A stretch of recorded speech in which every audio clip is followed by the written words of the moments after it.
askari ka tirsanaa ciidamada cirka ee dalka Nigeria ayaa boorso ay lacag ku jirto oo cadadeedu uu gaarayo 41,500 oo dollarka Mareykanka ah dib ugu celiyay boorsadaasi dadkii lahaa.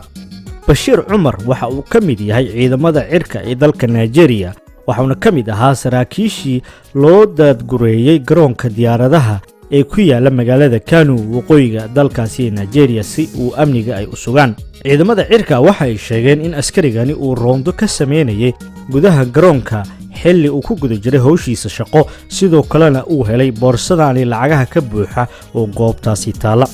markii uu gacanta ku dhigay ayaa waxa uu dib u wacay dadkii iska lahaa boorsadaasi si uu lacagahooda dib ugu celiyo.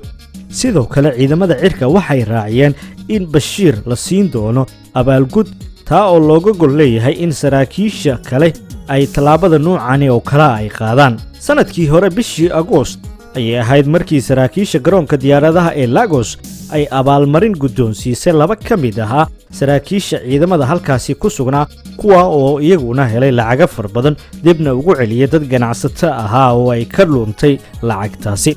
arrintani ayaa dalka Nigeria waxay ka naqanaysaa mid aad looga hadalhayo iyadoo sidoo kale sawirka Bashir Umar iyo warbixintiisaba aad loogu lafagurayo baraha Twitterka.